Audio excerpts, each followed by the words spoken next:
নমস্কার বন্ধুরা, আমি অর্চনা। আমার চ্যানেলে আপনাদের স্বাগত। তো আজকে আমি মাত্র দুটি ডিম দিয়ে দারুণ স্বাদের মুচমুচে পকোড়া করব। পকোড়া তো অনেক ধরনের খেয়েছেন, একবার ডিমের পকোড়া খেয়ে দেখবেন। খেতে কিন্তু দারুণ লাগে আর ঝটপট তৈরি হয়ে যায়। ছোট থেকে বড় সবার পছন্দ। আর হঠাৎ যদি বাড়িতে কেউ আসে, তাড়াতাড়ি করে করে দেওয়া যায়, কারণ এই জিনিসগুলো আমাদের বাড়িতে সবার কাছেই থাকে। তো চলুন দেখে নেওয়া যাক আমি কিভাবে ডিমের পকোড়া তৈরি করি। এখানে নিচ্ছি দুটো ডিম।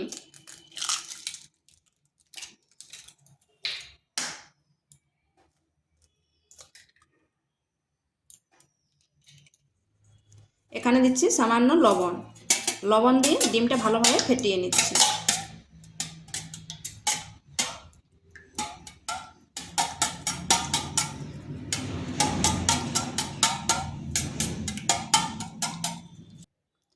এরপর এখানে দিচ্ছি একটা পেঁয়াজকে এভাবে ছোট ছোট করে কেটে নিয়েছি। দিচ্ছি কাঁচা আর পাকা লঙ্কা, 1 চামচ আদা আর রসুন পেস্ট, ধনেপাতা কুচি,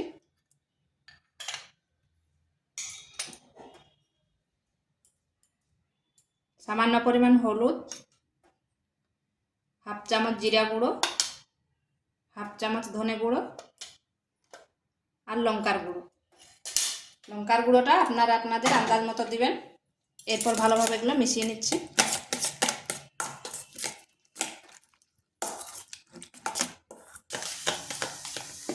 এটাকে বেশ কিছুক্ষণ এভাবে ফেটিয়ে নিতে হবে।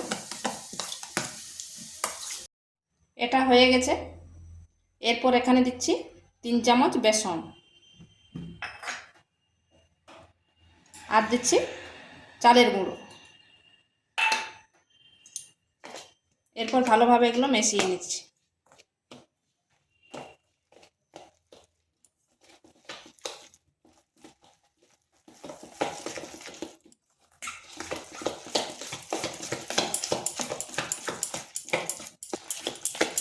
এটাকেও বেশ কিছুক্ষণ ফেটিয়ে নিতে হবে। এরপর এখানে দিচ্ছি লবণ। লবণটা পরিমাণ মতো দিবেন, কারণ ডিমে একটু দেয়া আছে, সেই হিসাবে আমি দিলাম।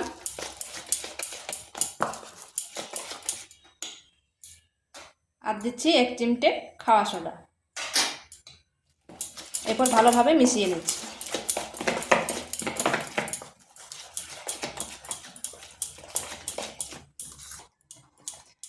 ব্যাটারটা ঠিক এরকম হবে।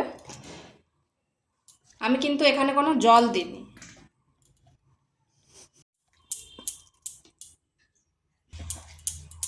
এখানে যেহেতু চালের গুঁড়োটা দেওয়া আছে, তাই পকোড়াটা হবে মুচমুচে। এখানে তেল গরম হতে দিয়েছি। এরপর একটা হাতার সাহায্যে দিয়ে দিচ্ছি।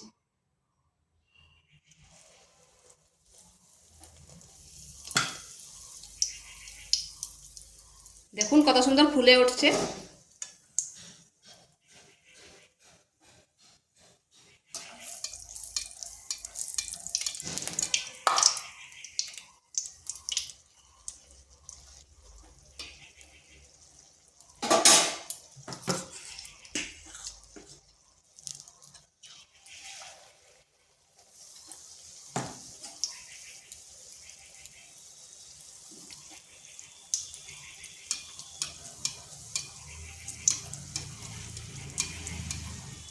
এইভাবে মিডিয়াম আঁচে ভেজে নিতে হবে।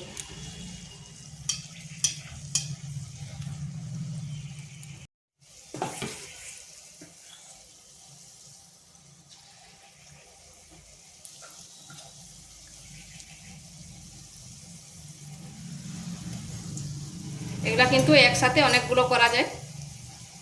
আমার এটা তো কড়া, ফ্রাই প্যান হলে আরও বেশি করা হতো। এখানে 4টার বেশি দিলে একটা আরেকটার গায়ে লেগে যাবে।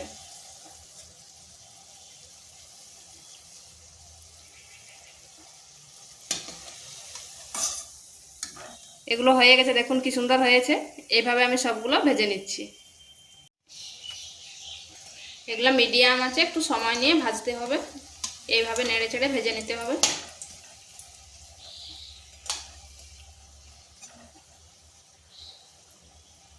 তো এগুলো আমার হয়ে গেছে, এরপর তুলে নিচ্ছি।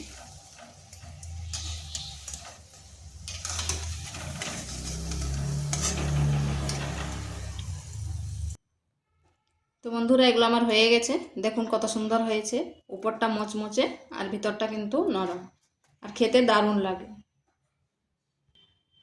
তো ভিডিওটা ভালো লাগলে লাইক শেয়ার কমেন্ট অবশ্যই করবেন, আর নিত্য নতুন রেসিপি পাওয়ার জন্য চ্যানেলটিকে সাবস্ক্রাইব করবেন।